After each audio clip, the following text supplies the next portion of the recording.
ਸਤਨਾਮ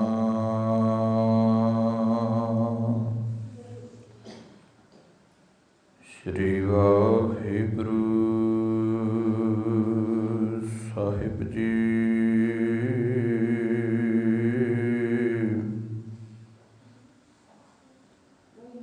ਇੱਕ ਓੰਕਾਰ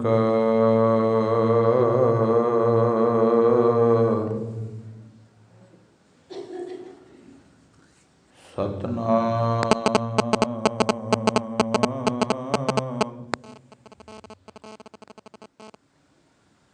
ਕਰਤਾ ਪੁਰਖ ਨਿਰਭਉ ਨਿਰਵੈਰ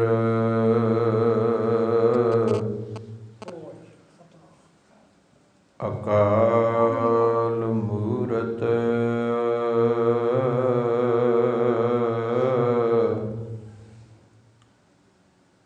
ਅਜੂਨੀ ਸੈਭੰ ਗੁਰ ਪ੍ਰਸਾਦ।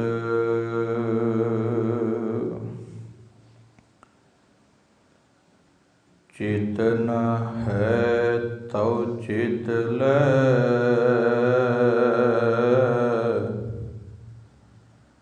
ਨਿਸ ਦਿਨ ਮਹਿ ਪ੍ਰਾਨੀ।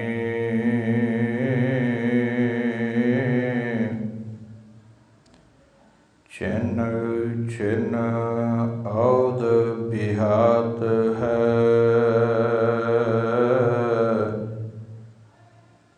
ਫੂਟੈ ਘਟ ਜਿਉ ਪਾਣੀ।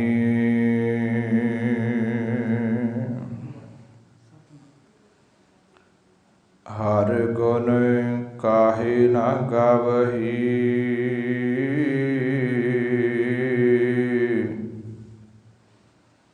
ਮੂਰਖ ਅਗਿਆਨਾ।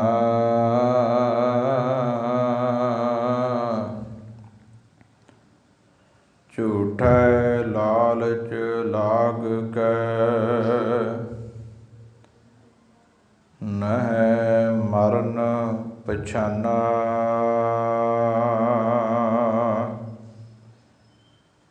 ਅਜਹੁ ਕਛ ਬਿਗੜਿਓ ਨਹੀਂ,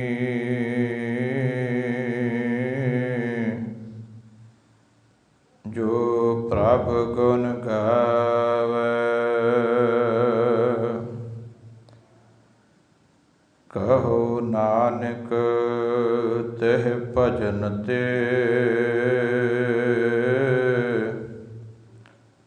ਨਿਰਭੈ ਪਦ ਪਾਵੈ।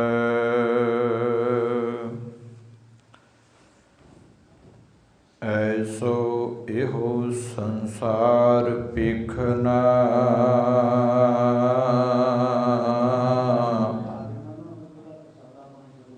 ਰਹਿਨ ਨਾ ਕੋ ਪਈ ਹੈ ਰੇ।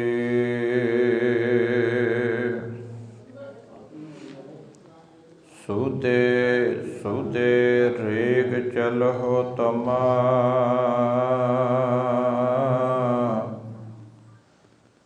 ਨਤਰ ਉਤਕਾ ਦਿਵਈ ਹੈ ਰੇ।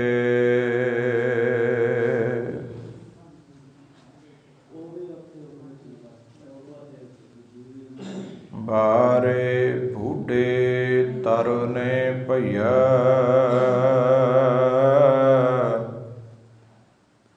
ਸਭ ਜਮ ਲਈ ਜਈ ਹੈ ਰੇ।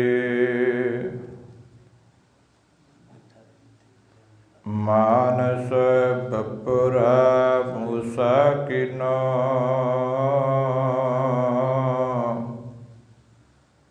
ਮੀਚ ਬਲਈਆ ਖਈ ਹੈ ਰੇ। ਬਾਰੇ ਬੁੱਢੇ ਤਰੁਨੇ ਭਈਆ, ਸਭ ਜਮ ਲਈ ਹੈ ਜੇ।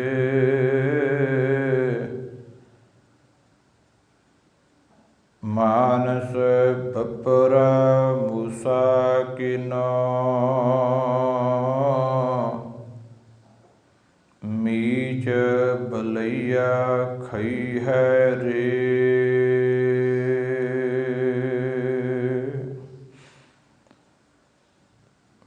ਪਰਮ ਸਨਮਾਨਯੋਗ ਹਾਜ਼ਰਾ ਹਜ਼ੂਰ ਜਾਹਰਾ ਜਹੂਰ ਚਵਰ ਛਤਰ ਔਰ ਤਖਤ ਦੇ ਮਾਲਿਕ, ਸਮੁੱਚੀ ਕਾਇਨਾਤ ਦੇ ਰਹਿਬਰ ਵਾਲੀਏ ਕੁਲ ਆਲਮ, ਗੁਰਤਾ ਗੱਦੀ ਤੇ ਸੁਭਾਏਮਾਨ। ਧੰਨ ਧੰਨ ਧੰਨ ਸਤਿਗੁਰੂ ਸਾਹਿਬ ਸ੍ਰੀ ਗੁਰੂ ਗ੍ਰੰਥ ਸਾਹਿਬ ਮਹਾਰਾਜ ਜੀਆਂ ਦੀ ਪਾਵਨ ਔਰ ਪਵਿੱਤਰ ਹਜ਼ੂਰੀ ਦੇ ਅੰਦਰ ਗੁਰਦੁਆਰਾ ਭਾਈ ਬਾਲਾ ਜੀ ਦੇ ਪਾਵਨ ਅਸਥਾਨਾਂ ਤੇ ਸਰਦਾਰ ਪ੍ਰੀਤਮ ਸਿੰਘ ਜੀ ਦੀ ਅੰਤਮ ਅਰਦਾਸ ਦੇ ਵਿੱਚ ਸ਼ਾਮਲ ਹੋਣ ਵਾਸਤੇ ਸਤਸੰਗਤ ਰੂਪ ਹੋ ਕਰਕੇ ਹਾਜ਼ਰੀਆਂ ਭਰ ਰਹੇ ਗੁਰੂ ਪਿਆਰੇ, ਗੁਰੂ ਸਵਾਰੇ ਸਤ ਸੰਗੀ ਜਨੋ, ਇਹ ਜਿਹੜੀ ਜੀਵ ਦੀ ਅਖੀਰਲੀ ਔਰ ਅੰਤਲੀ ਕਿਰਿਆ ਹੈ, ਇਹ ਅੰਤਮ ਮਰਯਾਦਾ ਹੈ ਮਨੁੱਖ ਦੇ ਜੀਵਨ ਦੀ। ਇਹ ਸਤਿਗੁਰੂ ਪਾਤਸ਼ਾਹ ਮਹਾਰਾਜ ਜੀਆਂ ਦਾ ਹੁਕਮ ਹੈ ਕਿ ਜਦੋਂ ਕੋਈ ਪ੍ਰਾਣੀ ਇਸ ਸੰਸਾਰ ਤੇ ਆ ਕੇ ਆਪਣੇ ਸਵਾਸ ਪੂਰੇ ਕਰ ਲੈਂਦਾ ਹੈ, ਇਸ ਸੰਸਾਰ ਤੋਂ ਚਲਿਆ ਜਾਏ, ਪਰਿਵਾਰ ਦੇ ਵਿੱਚੋਂ ਜੀਵ ਕੋਈ ਵਿਛੜ ਜਾਵੇ, ਉਸ ਦੇ ਬਾਅਦ ਅੰਮ੍ਰਿਤਮਈ ਬਾਣੀ ਦਾ ਜਾਪ ਹੋਵੇ, ਅਲਾਹੀ ਗੁਰਬਾਣੀ, ਧੁਰ ਕੀ ਬਾਣੀ, ਰੱਬੀ ਬਾਣੀ ਦਾ ਕੀਰਤਨ ਹੋਵੇ, ਜਾਂ ਗੁਰਬਾਣੀ ਦੀ ਕਥਾ ਵਿਚਾਰ ਹੋਵੇ। ਇਹ ਸਤਿਗੁਰੂ ਪਾਤਸ਼ਾਹ ਮਹਾਰਾਜ ਜੀਆਂ ਦਾ ਹੁਕਮ ਹੈ। ਉਸ ਹੁਕਮ ਨੂੰ ਮੰਨਦੇ ਹੋਏ ਗੁਰਮੁਖ ਪਰਿਵਾਰ ਨੇ ਭਾਈ ਪ੍ਰੀਤਮ ਸਿੰਘ ਜੀ ਦੇ ਇਸ ਸੰਸਾਰ ਤੋਂ ਜਾਣ ਤੋਂ ਬਾਅਦ ਗੁਰਦੁਆਰਾ ਸਾਹਿਬ ਵਿਖੇ ਕੁਝ ਦਿਨਾਂ ਤੋਂ ਧੁਰ ਕੀ ਬਾਣੀ ਦੇ ਸ੍ਰੀ ਸਹਿਜ ਪਾਠ ਪ੍ਰਾਰੰਭ ਕਰਵਾਏ ਸਨ। ਸੋ ਜਿਨ੍ਹਾਂ ਦੇ ਸੰਪੂਰਨਤਾ ਸਹਿਤ ਭੋਗ ਪਾਏ ਗਏ, ਸੋ ਭੋਗਾਂ ਤੋਂ ਉਪਰੰਤ ਪਰਿਵਾਰ ਨੇ ਇਹ ਕਥਾ ਦਾ ਸਮਾਗਮ ਉਲੀਕਿਆ ਹੈ, ਜਿਸ ਦੇ ਨਾਲ ਸਤ ਸੰਗਤ ਹੋ ਜਾਂਦੀ ਹੈ, ਜੋੜ ਮਿਲ ਬੈਠ ਸਕਦੇ ਹਾਂ। ਇਹ ਉਸ ਪਾਤਸ਼ਾਹ ਦਾ ਹੁਕਮ ਹੈ। ਸੋ ਆਪ ਜੀਆਂ ਦੇ ਨਾਲ ਕੁਝ ਗੁਰਮਤਿ ਵਿਚਾਰਾਂ ਦੀ ਸਾਂਝ ਪਾਉਣੀ ਹੈ। ਕਿਰਪਾ ਕਰਕੇ ਇਕਾਗਰਤਾ ਬਖਸ਼ਿਓ ਜੀ। ਸੋ ਗੁਰਮਤਿ ਵਿਚਾਰਾਂ ਦੀ ਸਾਂਝ ਸ਼ੁਰੂ ਕਰਨ ਤੋਂ ਪਹਿਲਾਂ ਸ਼ਹੀਦ ਪਿਤਾ ਦੇ ਪੁੱਤਰ, ਸ਼ਹੀਦ ਪੁੱਤਰਾਂ ਦੇ ਪਿਤਾ ਸਰਬੰਸ ਦਾਨੀ ਮਾਂ ਗੁਜਰੀ ਦੇ ਚੰਨ ਗੁਰੂ ਤੇਗ ਬਹਾਦਰ ਮਹਾਰਾਜ ਜੀਆਂ ਦੇ ਘਰ ਦੇ ਚੈਰਾਗ ਸਾਹਿਬ ਸ੍ਰੀ ਗੁਰੂ ਗੋਬਿੰਦ ਸਿੰਘ ਮਹਾਰਾਜ ਜੀਆਂ ਦੀ ਬਖਸ਼ਿਸ਼ ਦੁਹਰਾਓ, ਲਵਾਓ ਸਤਿਗੁਰੂ ਪਾਤਸ਼ਾਹ ਮਹਾਰਾਜ ਜੀਆਂ ਦੇ ਦਰ ਤੇ ਹਾਜ਼ਰੀਆਂ ਗੱਜ ਕੇ ਆਖਿਓ ਜੀ ਵਾਹਿਗੁਰੂ ਜੀ ਕਾ ਖਾਲਸਾ, ਵਾਹਿਗੁਰੂ ਜੀ ਕੀ ਫਤਿਹ। ਸੋ ਗੁਰੂ ਸਵਾਰਿਓ, ਜਿਸ ਵੇਲੇ ਸਾਹਿਬ ਸ੍ਰੀ ਗੁਰੂ ਅਮਰਦਾਸ ਮਹਾਰਾਜ ਜੀਆਂ ਨੇ ਆਪਣਾ ਸਰੀਰ ਛੱਡਣ ਦਾ ਸਮਾਂ ਨੇੜੇ ਜਾਣਿਆ ਨਾ, उस परमात्मा का हुक्म है जो आया सो चलसी सब कोई आई वारिय। उस परमात्मा के भाणे च सबना नूं चलना पैंदा है। ਜਿਹੜਾ ਜੀਵ ਜਨਮ ਲੈ ਕੇ ਇਸ ਦੁਨੀਆ ਤੇ ਆਇਆ ਹੈ ਉਸ ਜੀਵ ਨੂੰ ਇਸ ਦੁਨੀਆ ਤੋਂ ਜਾਣਾ ਵੀ ਪੈਂਦਾ ਹੈ। ਇਹ ਉਸ ਪਰਮਾਤਮਾ ਦਾ ਭਾਣਾ ਹੈ। ਕੋਈ ਖਿੜੇ ਮੱਥੇ ਉਸ ਮਾਲਕ ਦੇ ਭਾਣੇ ਨੂੰ ਮੰਨ ਲਵੇ ਠੀਕ ਹੈ, ਨਹੀਂ ਉਹ ਮਨਾ ਸਾਰਿਆਂ ਤੋਂ ਲੈਂਦਾ ਹੈ। ਕੋਈ ਵੀ ਇਸ ਦੁਨੀਆ ਤੇ ਆ ਕੇ ਧੀਰਜ ਬੰਨ੍ਹ ਕੇ ਨਹੀਂ ਰਹਿ ਸਕਦਾ। ਮਹਾਰਾਜ ਕਹਿੰਦੇ ਰਾਣਾ ਰਾਉ ਨਾ ਕੋਰਾ ਹੈ। ਇੱਥੇ ਵੱਡੇ ਵੱਡੇ ਰਾਜੇ ਬਾਦਸ਼ਾਹ ਲੋਕ ਆਏ, ਸਿਕੰਦਰ ਬਾਦਸ਼ਾਹ ਵਰਗੇ ਆਏ, ਜਿਨ੍ਹਾਂ ਨੇ ਦੁਨੀਆ ਨੂੰ ਜਿੱਤਣਾ ਚਾਹਿਆ ਵੀ ਸਾਰੀ ਦੁਨੀਆ ਜਿੱਤ ਲਵਾਂ। ਉਹਨਾਂ ਨੂੰ ਵੀ ਇਸ ਦੁਨੀਆ ਤੋਂ ਜਾਣਾ ਪਿਆ। ਅਖੀਰ ਤੇ ਆਖਿਆ ਸੀ ਕਿ ਜਦੋਂ ਮੇਰੀ ਅਰਥੀ ਜਾਵੇ ਮੇਰੇ ਹੱਥ ਬਾਹਰ ਕੱਢ ਦਿਓ, ਦੁਨੀਆ ਦੇ ਲੋਕਾਂ ਨੂੰ ਪਤਾ ਲੱਗ ਜਾਏ ਕਿ ਸਿਕੰਦਰ ਬਾਦਸ਼ਾਹ ਇੱਥੋਂ ਖਾਲੀ ਹੱਥ ਗਿਆ। ਵੱਡੇ ਵੱਡੇ ਬਾਦਸ਼ਾਹ ਲੋਕ ਇਸ ਦੁਨੀਆ ਤੇ ਆਏ। ਮਹਾਰਾਜ ਕਹਿੰਦੇ ਸਾਰਿਆਂ ਨੂੰ ਭਾਣਾ ਮੰਨਣਾ ਪੈਂਦਾ, ਜਾਣਾ ਪੈਂਦਾ। ਰਾਣਾ ਰਾਓ ਨਾ ਕੋ ਰਹਿ ਰੰਗ ਨਾ ਤੁੰਗ ਫਕੀਰ, ਵਾਰੀ ਆਪੋ ਆਪਣੀ ਕੋਏ ਨਾ ਬੰਧੈ ਧੀਰ। ਜੇ ਅੱਜ ਵਾਰੀ ਸਰਦਾਰ ਪ੍ਰੀਤਮ ਸਿੰਘ ਜੀ ਦੀ ਆ ਗਈ ਤੇ ਚੇਤੇ ਰੱਖਿਓ, ਜੇ ਮਾਫ ਕਰਿਓ ਵਾਰੀ ਸਾਡੀ ਵੀ ਆਉਣੀ ਆ। ਕਿਸੇ ਦੀ ਵਾਰੀ ਅੱਜ ਆ ਜਾਂਦੀ, ਕਿਸੇ ਦੀ ਕੱਲ ਆ ਜਾਂਦੀ ਹੈ।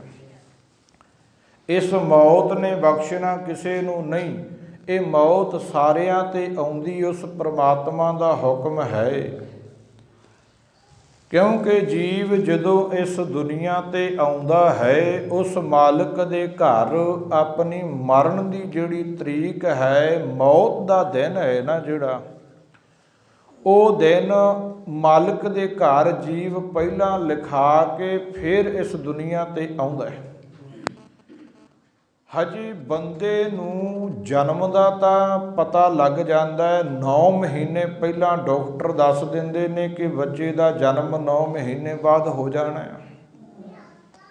ਪਰ ਜਿਹੜਾ ਮੌਤ ਵਾਲਾ ਦਿਨ ਆ ਲਿਖਿਆ ਪਹਿਲਾਂ ਹੈ, ਜਨਮ ਤੋਂ ਵੀ ਪਹਿਲਾਂ ਲਿਖਿਆ ਗਿਆ, ਪਰ ਉਹਦਾ ਪਤਾ ਸਾਨੂੰ 9 ਮਿੰਟ ਪਹਿਲਾਂ ਵੀ ਨਹੀਂ ਲੱਗਦਾ। ਬੰਦਾ ਠੀਕ ਠਾਕ ਤੰਦਰੁਸਤ ਹੁੰਦਾ ਹੈ। ਕਈ ਵਾਰ ਅਸੀਂ ਮਿਲ ਕੇ ਆਏ ਹੁੰਦੇ ਹਾਂ, ਫਿਰ ਕਹਿੰਦੇ ਕਿਸੇ ਨੇ ਸੁਨੇਹਾ ਦਿੱਤਾ ਵੀ ਫਲਾਨਾ ਤਾਂ ਚੜ੍ਹਾਈ ਕਰ ਗਿਆ, ਮੌਤ ਹੋ ਗਈ। ਤੇ ਅਸੀਂ ਕਹਿੰਦੇ ਮੈਂ 10 ਮਿੰਟ ਪਹਿਲਾਂ ਤਾਂ ਮਿਲ ਕੇ ਆਇਆ, ਚੰਗਾ ਭਲਾ ਸੀ, ਕੋਲ ਬਹਿ ਕੇ ਗੱਲਾਂ ਕੀਤੀਆਂ, ਇਕੱਠਿਆਂ ਨੇ ਬੈਠ ਕੇ ਚਾਹ ਪੀਤੀ ਹੈ। ਜਿਹੜਾ ਮੌਤ ਦਾ ਦਿਨ ਹੈ, ਮੌਤ ਦਾ ਟਾਈਮ ਹੈ, ਉਹ ਪ੍ਰਮਾਤਮਾ ਨੇ ਕਿਸੇ ਨੂੰ ਨਹੀਂ ਦੱਸਿਆ। ਵੱਡੇ ਵੱਡੇ ਲੋਕ ਜਿਨ੍ਹਾਂ ਨੂੰ ਅਸੀਂ ਸਾਇੰਟਿਸਟ ਕਹਿੰਦੇ ਹਾਂ, ਸਾਇੰਸਦਾਨ ਕਹਿੰਦੇ ਹਾਂ, ਵੱਡੇ ਵੱਡੇ ਵਿਗਿਆਨੀ ਲੋਕ, ਡਾਕਟਰ ਲੋਕ, ਉਹਨਾਂ ਨੇ ਬੜੀਆਂ ਵੱਡੀਆਂ ਖੋਜਾਂ ਕਰ ਲਈਆਂ। ਬੰਦੇ ਦੀ ਮੌਤ ਦਾ ਟਾਈਮ ਉਹ ਨਹੀਂ ਦੱਸ ਸਕੇ ਕਿ ਬੰਦੇ ਤੇ ਮੌਤ ਕਦੋਂ ਆਏਗੀ। ਕਹਿੰਦੇ ਜਿਹੜਾ ਵੀ ਦੁਨੀਆ ਤੇ ਆਇਆ ਉਹਨੂੰ ਜਾਣਾ ਪੈਂਦਾ ਹੈ। ਪ੍ਰਮਾਤਮਾ ਦਾ ਹੁਕਮ ਹੈ। ਇਸ ਹੁਕਮ ਨੂੰ ਗੁਰੂ ਸਾਹਿਬਾਂ ਨੇ ਵੀ ਬਰਕਰਾਰ ਰੱਖਿਆ। ਉਸ ਮਾਲਕ ਦੇ ਨਿਯਮ ਨੂੰ ਭੰਗ ਨਹੀਂ ਕੀਤਾ। ਜੀਵ ਦੁਨੀਆ ਤੇ ਆਉਂਦੇ ਆ, ਚਲੇ ਜਾਂਦੇ ਨੇ, ਪਰ ਜਿਹੜਾ ਰੱਬ ਦਾ ਰੂਪ ਦੁਨੀਆ ਤੇ ਆਇਆ, ਜਿਸ ਬਾਰੇ ਸਤਿਗੁਰੂ ਪਾਤਸ਼ਾਹ ਮਹਾਰਾਜ ਦੀ ਬਾਣੀ 'ਚ ਭੱਟ ਸਾਹਿਬਾਨ ਕਹਿੰਦੇ ਆਪ ਨਰਾਇਣ ਕਲਾ ਧਾਰ ਜਗ ਮਹਿ ਪਰ ਵਰਿਓ। ਜਿਹੜਾ ਨਰਾਇਣ ਆਪ ਦੁਨੀਆ ਤੇ ਆਇਆ ਹੋਵੇ ਉਹ ਦੁਨੀਆ ਤੇ ਸਦਾ ਰਹਿ ਸਕਦਾ ਹੈ। ਪਰ ਸਤਿਗੁਰੂ ਪਾਤਸ਼ਾਹ ਮਹਾਰਾਜ ਨੇ ਉਸ ਪ੍ਰਮਾਤਮਾ ਦੇ ਨਿਯਮ ਨੂੰ ਕਾਇਮ ਰੱਖਦੇ ਹੋਏ, ਪ੍ਰਮਾਤਮਾ ਦੇ ਨਿਯਮ ਨੂੰ ਕਾਇਮ ਰੱਖਦੇ ਹੋਏ ਮਹਾਰਾਜ ਜੀਆਂ ਨੇ ਵੀ ਆਪਣਾ ਸਰੀਰ ਸੰਕੋਚਿਆ। ਤੇ ਸਾਨੂੰ ਪਾਤਸ਼ਾਹ ਨੇ ਇਹ ਵੀ ਦੱਸਿਆ ਹੈ ਕਿ ਜੀਵ ਨਿੱਕੀ ਉਮਰ 'ਚ ਵੀ ਇਸ ਦੁਨੀਆ ਤੋਂ ਚਲਿਆ ਜਾਂਦਾ ਹੈ, ਵੱਡੀ 'ਚ ਵੀ ਜਾ ਸਕਦਾ ਹੈ, ਛੋਟੀ ਉਮਰੇ ਵੀ ਜਾ ਸਕਦਾ ਹੈ। ਜੈਸੇ ਕਿਰਸਾਨ ਬੋਵੈ ਕਿਰਸਾਣੀ, ਕਾਚੀ ਪਾਕੀ ਬਾੜ ਪੁਰਾਣੀ। ਜੋ ਜਨਮੈ ਸੋ ਜਾਨੋ ਮੂਆ। ਮਹਾਰਾਜ ਕਹਿੰਦੇ ਜਿਸ ਮਨੁੱਖ ਦਾ ਜਨਮ ਹੋਇਆ ਹੈ ਉਹਨੂੰ ਜਾਣ ਲਓ ਕਿ ਇੱਕ ਦਿਨ ਇਹਦੇ ਤੇ ਮੌਤ ਵੀ ਆਏਗੀ। ਮੌਤ ਨੂੰ ਚੇਤੇ ਰੱਖੀ, ਮੌਤ ਨੂੰ ਕਿਤੇ ਭੁੱਲ ਨਾ ਜਾਈ, ਜ਼ਰੂਰ ਆਏਗੀ। ਮਹਾਰਾਜ ਕਹਿੰਦੇ ਜਿਵੇਂ ਇੱਕ ਜ਼ਿਮੀਂਦਾਰ ਨੇ ਖੇਤੀ ਕੀਤੀ ਹੈ, ਉਹਨੇ ਆਪਣੇ ਖੇਤ 'ਚ ਕੋਈ ਫਸਲ ਬੀਜ ਲਈ, ਕਣਕ ਬੀਜੀ ਹੈ। ਜ਼ਿਮੀਂਦਾਰ ਜਿਹਨੇ ਕਣਕ ਬੀਜੀ ਉਸ ਖੇਤ ਦਾ ਮਾਲਕ ਹੈ। ਕਈ ਵਾਰ ਕੀ ਹੁੰਦਾ ਹੈ, ਨਾਲ ਦੇ ਕਿਆਰੇ 'ਚ ਪੱਠੇ ਬੀਜੇ ਆ, ਬਰਸੀਨ ਬੀਜਿਆ, ਜਦੋਂ ਕਿਤੇ ਪੱਠੇ ਮੁੱਕ ਜਾਣ ਨਾ ਤੇ ਜ਼ਿਮੀਂਦਾਰ ਸੋਚਦਾ ਵੀ ਇੱਕ ਕਿਆਰਾ ਕਣਕ ਦਾ ਹੀ ਚਾਰ ਲਈਏ, ਪਸ਼ੂਆਂ ਨੂੰ ਪਾ ਦਿਆਂਗੇ। ਜਦੋਂ ਕਣਕ ਦੇ ਕਿਆਰੇ ਨੂੰ ਹੱਥ ਲਾਇਆ ਤੇ ਗੁਆਂਢੀ ਪੁੱਛਦਾ ਕਿਉਂ ਯਾਰ ਕਣਕ ਵੱਢਤੀ? ਉਹ ਕਹਿੰਦਾ ਤੈਨੂੰ ਕੀ ਮਤਲਬ, ਮਾਲਕ ਮੈਂ, ਬੀਜੀ ਮੈਂ ਇਹਨੂੰ ਪੱਕੀ ਵੱਢ ਲਾਂ, ਮੈਂ ਇਹਨੂੰ ਕੱਚੀ ਵੱਢ ਲਾਂ, ਮਰਜ਼ੀ ਮੇਰੀ ਹੈ। ਜੈਸੇ ਕਿਰਸਾਨ ਬੋਵੈ ਕਿਰਸਾਨੀ, ਕਹਿੰਦੇ ਜਿਵੇਂ ਕਿਰਸਾਨ ਕਿਰਸਾਨੀ ਕਰਦਾ ਹੈ ਨਾ, ਉਸੇ ਤਰ੍ਹਾਂ ਆ ਸਾਰਾ ਸੰਸਾਰ ਉਸ ਪਰਮਾਤਮਾ ਦੀ ਖੇਤੀ ਹੈ। ਇਹ ਉਸੇ ਦੇ ਬੀਜੇ ਆ, ਉਸੇ ਦੇ ਘੱਲੇ ਆਏ ਆ। ਸਤਿਗੁਰੂ ਪਾਤਸ਼ਾਹ ਮਹਾਰਾਜ ਕਹਿੰਦੇ ਨੇ ਜਿਹਾ ਚਿਰੀ ਲਿਖਿਆ ਤੇਹਾ ਹੁਕਮ ਕਮਾਹੇ, ਘੱਲੇ ਆਵਹਿ ਨਾਨਕਾ ਸੱਦੇ ਉੱਠੀ ਜਾਹੇ। ਉਸੇ ਨੇ ਇਸ ਦੁਨੀਆ ਤੇ ਭੇਜਿਆ। ਜਿੱਦੇ ਸੁਨੇਹਾ ਆ ਗਿਆ, ਘਰ ਘਰ ਇਹੋ ਪਹੁੰਚਾ, ਸੱਦੜੇ ਨਿਤ ਪਵਨ। ਇਹ ਪਹੁੰਚਾ, ਇਹ ਚਿੱਠੀ, ਇਹ ਸੁਨੇਹਾ ਘਰ ਘਰ ਆਉਂਦਾ ਹੈ। ਜਿਹੜਾ ਅੱਜ ਗੁਆਂਢੀ ਦੇ ਘਰ ਆਇਆ, ਕੱਲ ਸਾਡੇ ਘਰ ਵੀ ਇਹ ਸੁਨੇਹਾ ਆਏਗਾ। ਇਹ ਸੁਨੇਹਾ ਸਾਰਿਆਂ ਨੂੰ ਆਉਂਦਾ ਹੈ ਉਸ ਮਾਲਕ ਦਾ। ਕਹਿੰਦੇ ਉਸ ਪਰਮਾਤਮਾ ਦੀ ਮਰਜ਼ੀ ਹੈ, ਉਹ ਭਾਵੇਂ ਬਚਪਨ ਵਿੱਚ ਲੈ ਜਾਏ, ਭਾਵੇਂ ਜਵਾਨੀ 'ਚ ਲੈ ਜਾਏ, ਬੁਢੇਪੇ 'ਚ ਲੈ ਜਾਏ, ਉਸ ਮਾਲਕ ਦੀ ਮਰਜ਼ੀ ਹੈ। ਇਹਦੇ ਤੇ ਸਾਡਾ ਕੋਈ ਜ਼ੋਰ ਨਹੀਂ ਚੱਲਦਾ, ਕਿਉਂਕਿ ਉਹ ਮਾਲਕ ਕਿਸੇ ਨਾਲ ਰਾਏ ਹੀ ਨਹੀਂ ਕਰਦਾ, ਮਸ਼ਵਰਾ ਹੀ ਨਹੀਂ ਕਰਦਾ ਕਿਸੇ ਨਾਲ। ਬਿਓ ਨਾ ਪੂਛ ਮਸਲਤ ਧਰੈ, ਜੋ ਕਰੇ ਸੋ ਆਪੇ ਕਰੇ। ਉਹ ਮਾਲਕ ਜੋ ਕਰਦਾ ਆਪਣੀ ਮਰਜ਼ੀ ਨਾਲ ਆਪ ਹੀ ਕਰਦਾ, ਸਾਡੀ ਰਾਏ ਨਹੀਂ ਲੈਂਦਾ। ਜੇ ਸਾਡੀ ਰਾਏ ਲੈਂਦਾ ਹੋਵੇ ਤੇ ਅਸੀਂ ਸਾਰਿਆਂ ਨੇ ਰਾਏ ਇਹੀ ਦੇਣੀ ਸੀ ਕਿ ਮਾਲਕਾ ਮਾਰੀ ਨਾ ਜੇ ਕਿਸੇ ਨੂੰ, ਕਿਸੇ ਤੇ ਮੌਤ ਨਾ ਆਵੇ, ਇਹ ਰਾਏ ਦੇਣੀ ਸੀ। ਹੁਣ ਇਸ ਨਿਯਮ ਨੂੰ ਗੁਰੂ ਪਾਤਸ਼ਾਹ ਮਹਾਰਾਜ ਜੀਆਂ ਨੇ ਵੀ ਬਰਕਰਾਰ ਰੱਖਿਆ ਹੈ। ਸਾਹਿਬ ਸ੍ਰੀ ਗੁਰੂ ਅਮਰਦਾਸ ਮਹਾਰਾਜ ਜਦੋਂ ਉਹਨਾਂ ਨੇ ਸਰੀਰ ਸੰਕੋਚਣਾ ਹੈ, ਜਦੋਂ ਅੰਤਲਾ ਸਮਾਂ ਨੇੜੇ ਜਾਣਿਆ ਨਾ, ਸਾਡੇ ਸਾਰੇ ਗੁਰੂ ਸਾਹਿਬਾਂ ਨੇ ਸਰੀਰ ਨੂੰ ਸੰਕੋਚਿਆ। ਜਿਵੇਂ ਪ੍ਰਮਾਤਮਾ ਦਾ ਨਿਯਮ ਸੀ, ਭੰਗ ਨਹੀਂ ਕਰਿਆ। ਤੇ ਇਹ ਵੀ ਦੱਸ ਗਏ ਕਿ ਛੋਟੀ ਉਮਰੇ ਵੀ ਜਾ ਸਕਦੇ ਆ, ਵੱਡੀ ਉਮਰੇ ਵੀ। ਸਾਹਿਬ ਸ੍ਰੀ ਗੁਰੂ ਹਰਿਕ੍ਰਿਸ਼ਨ ਸਾਹਿਬ ਜੀ 8ਵੇਂ ਪਾਤਸ਼ਾਹ ਜਦੋਂ ਜੋਤੀ ਜੋਤ ਸਮਾਏ ਤੇ ਉਹਨਾਂ ਦੀ ਉਮਰ ਉਸ ਵੇਲੇ ਆਜੂ 8 ਸਾਲ ਦੀ ਹੈ।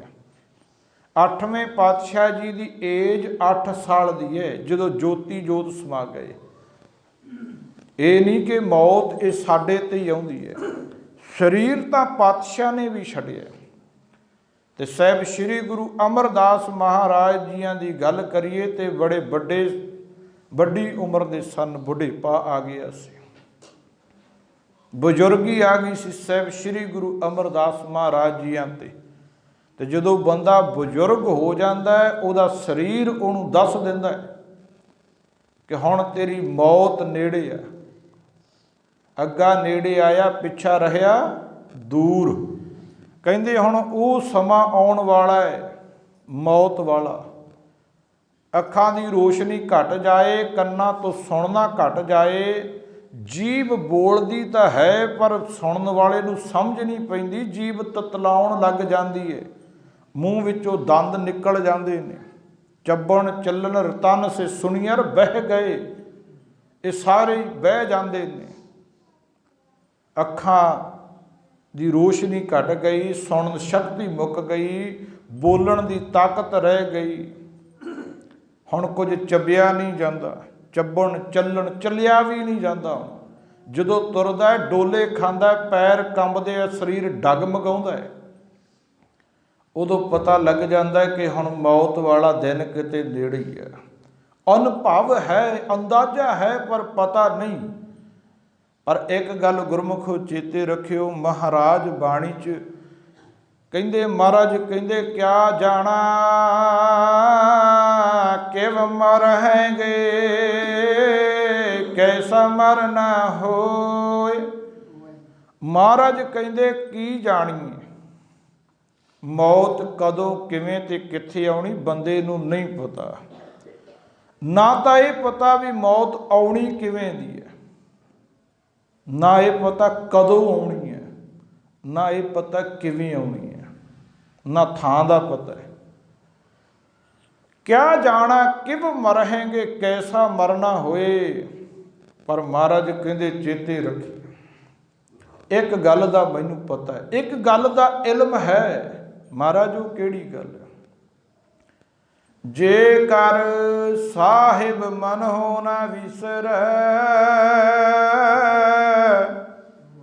तां सहिला मरना होए। जे बंदिया तैनूं मालक चेते है ना, मालक नूं चेते रखदा है, सिमरन करदा है, मालक नूं याद करदा है। शब्द तीन ने, अर्थ एक ही है, चेता याद सिमरन।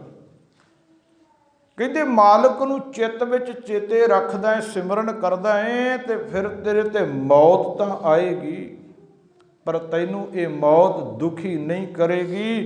नहीं मता जाणिया करो भी बंदे नूं अटैक हो गया, मौत सौखी आ गई, पर जेड़े बंदे ते मौत आई वो दोबारा दुनिया ते आवे ते दसे भी मैनूं मौत ने किन्ना दुखी करिया, मेरा हाल की करिया मौत ने। ना कोई मरिया होया बंदा जिहदे ते मौत आ गई दुनिया ते दोबारा आया है, ते ना किसी ने सानू दसिया भी मेरे ते मौत किवें आई। ये मौत गुरमुखां नूं सौखियां लै जांदी है, मनमुखां नूं बड़ा दुखी करदी है। महाराज बाणी च कहंदे, जिंद निमाणी कढी है, हड्डां को कड़काए। कड़काए का अर्थ है तोड़ देना, चूर कर देना। जदों मौत आउंदी है ना बंदे ते, गुरमुखो ये जदों शरीर के अंदरों जिंद नूं कढदी है, पातशाह ने आख्या जिहड़ी जिंद आ ये एक वहुटी है, जिहड़ी मौत वो एक लाड़ा है, वर है। उस लाड़े ने जिंद रूपी वहुटी नूं विआह के लेके जाना है। गुरु पातशाह महाराज कहंदे जिंद वहुटी मरन वर लै जासी परनाए, आपन हथी जोल कै गल लगे ताए। कहंदे जदों जिंद नूं कढण वास्ते मौत रूपी लाड़ा आउंदा है, ते शरीर दे अंदरों जदों जिंद निकलदी है ते हड्डां नूं चूर कर दिंदी है, हड्ड तोड़ दिंदी है मौत। ते जिस बंदे दे शरीर दे हड्ड चूर हुंदे होण, जिस बंदे दे शरीर दे हड्ड टुटदे होण, उस बंदे नूं ही पता भी किन्ना को दुख लगदा है। दूजे की पीड़ दूजा नहीं जान सकता, जिस तन लगी सोई जाना है। ये तो जिहदे तन ते ये पीड़ लगी है, दर्द होया है, ये ओह ही जानदा, दूजा नहीं जान सकता। हुण जदों मौत ने आउणा है ना, हड्डां नूं तोड़ के जिंद कढनी है, ये सारियां ते आउंदी है। गल आपां करदे सी कि इस मौत ने किसी नूं नहीं छड्डिया, इस मर्यादा नूं गुरु साहिब ने कायम रखिया। साहिब श्री गुरु अमरदास तीजे पातशाह जी जदों शरीर बुढ़ा हो गया, अनुभव कर लिया कि मौत नेड़े है, मौत का दिन नेड़े आ गया, तो साहिब श्री गुरु अमरदास महाराज जी ने अपना सारा परिवार सुनेहा दिता, अपने कोल सद लिया। सतगुर भाणा अपना बह परिवार सदाया, अपने भाणे नूं मुख रख के कि इस संसार तो जाना है। ਭਾਣੇ ਅਨੁਸਾਰ ਗੁਰੂ ਪਾਤਸ਼ਾਹ ਮਹਾਰਾਜ ਨੇ ਸਾਰੇ ਪਰਿਵਾਰ ਨੂੰ ਸੁਨੇਹਾ ਦਿੱਤਾ, ਕੋਲ ਸੱਦ ਲਿਆ। ਜਦੋਂ ਸੁਨੇਹਾ ਦਿੱਤਾ, ਬਾਬਾ ਮੋਹਨ ਜੀ ਕੋਲ ਆ ਕੇ ਬੈਠ ਗਏ, ਬਾਬਾ ਮੋਹਰੀ ਜੀ ਕੋਲ ਬੈਠ ਗਏ। ਕਹਿੰਦੇ ਗੁਰੂ ਅਮਰਦਾਸ ਮਹਾਰਾਜ ਜੀ ਦੀਆਂ ਧੀਆਂ ਬੀਬੀ ਭਾਨੀ ਜੀ ਕੋਲ ਆਏ, ਬੀਬੀ ਦਾਨੀ ਜੀ ਕੋਲ ਆਏ, ਭਾਈ ਰਾਮਾ ਜੀ ਕੋਲ ਆਏ, ਭਾਈ ਜੇਠਾ ਜੀ ਕੋਲ ਆਏ, ਸਾਰੇ ਪਰਿਵਾਰ ਨੂੰ ਸੱਦ ਲਿਆ। ਜਿਸ ਵੇਲੇ ਸਾਰੇ ਪਰਿਵਾਰ ਨੂੰ ਸੱਦਿਆ ਤੇ ਉਸ ਵੇਲੇ ਸਾਹਿਬ ਸ੍ਰੀ ਗੁਰੂ ਅਮਰਦਾਸ ਮਹਾਰਾਜ ਜੀਆਂ ਦੇ ਪੜਪੋਤਾ ਬਾਬਾ ਸੁੰਦਰ ਜੀ ਵੀ ਕੋਲ ਆਏ, ਜਿਨ੍ਹਾਂ ਦੀ ਬਾਣੀ ਰਾਮਕਲੀ ਸਦ ਆਪਾਂ ਹੁਣੇ ਹੀ ਪੜ੍ਹੀ ਹੈ ਜਦੋਂ ਭੋਗ ਪਾਇਆ।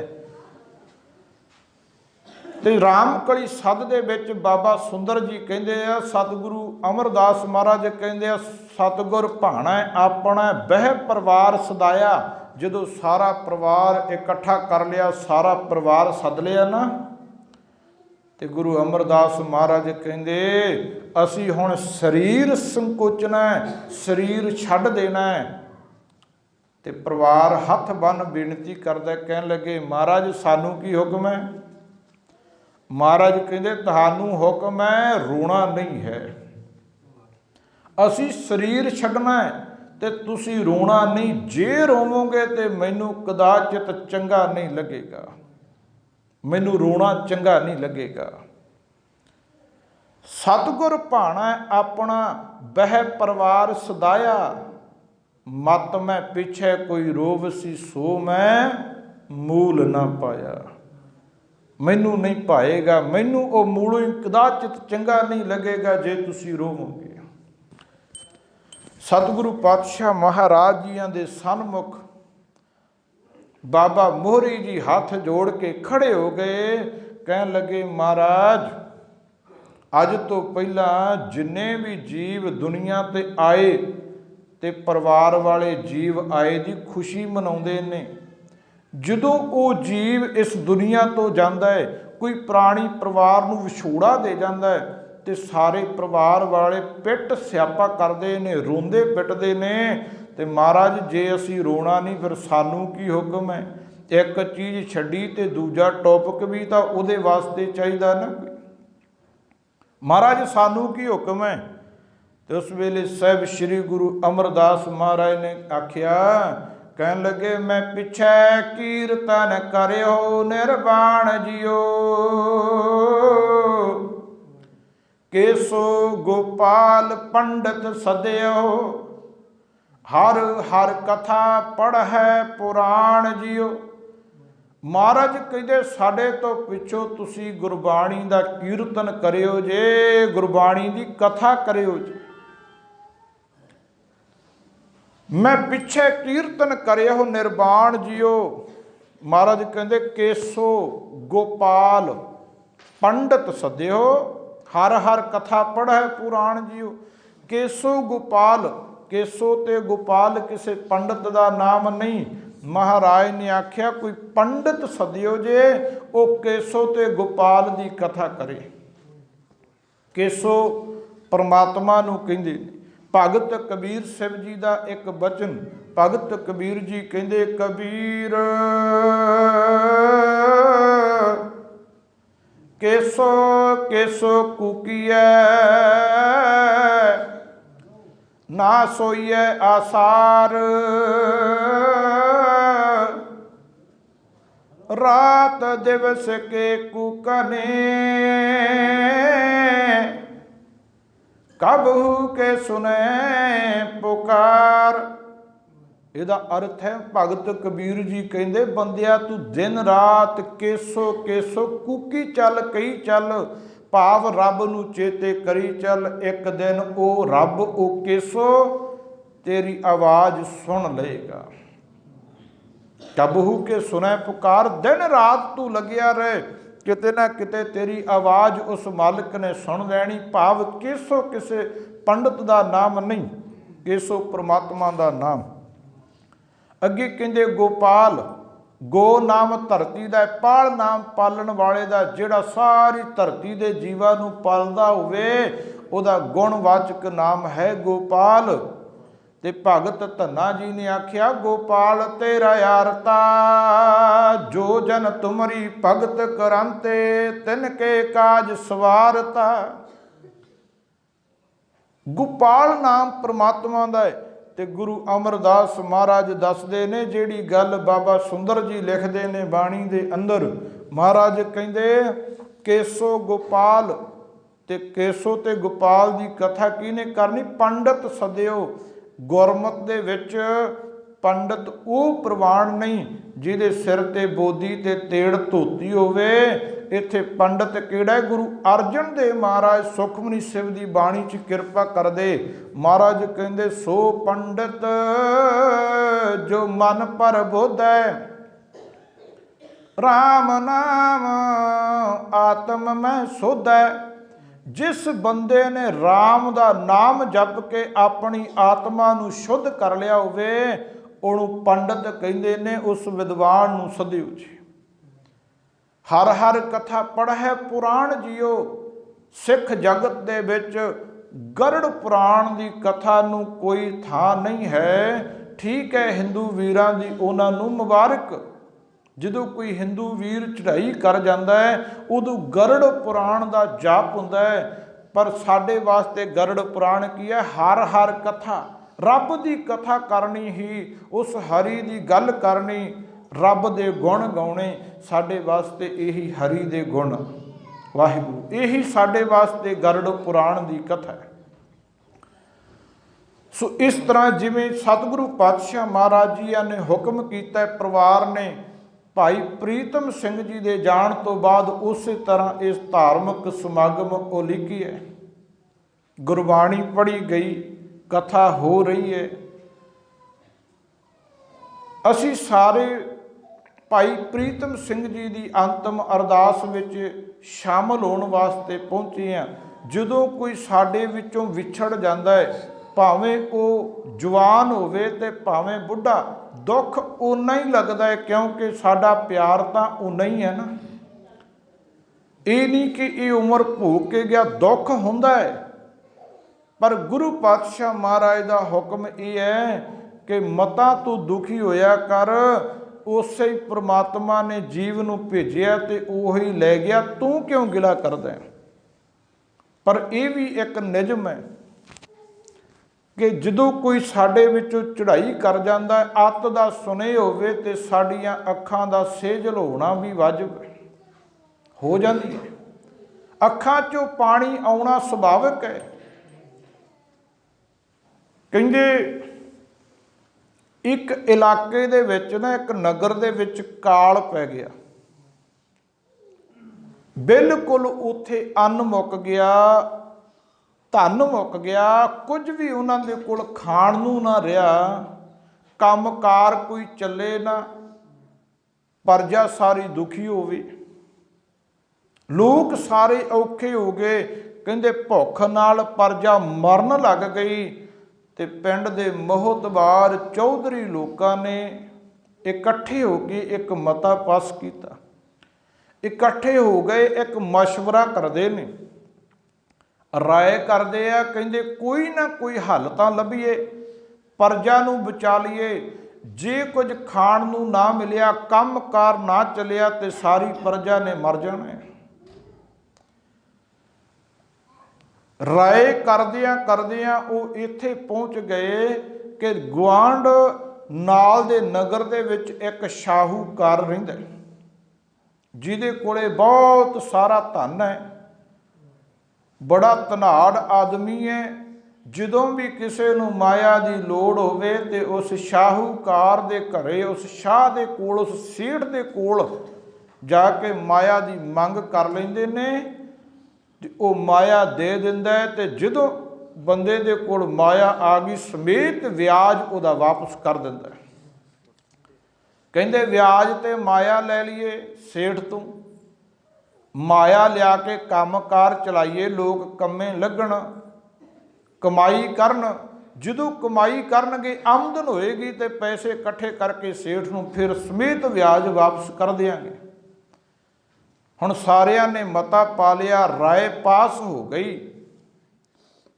जदों सारियां दी राय पास हो गई, तो एक आदमी नूं चुन लिया भी तू कल नूं सेठ दे कोल जाना है ते सेठ दे अगे फरियाद कर देनी है कि साडे नगर विच अन्न दाना मुक गया, धन मुक गया, काम कोई नहीं चलदा, ते तुसी किरपा करके सानू मोहरां सोने दियां दे दिओ, धन दे दिओ, उहदे नाल असीं काम चला लवांगे ते जो आमदन होएगी खट्टी खट्टांगे ना, फिर असीं उहदे चों तुहाडी माया समेत व्याज वापस कर देंगे।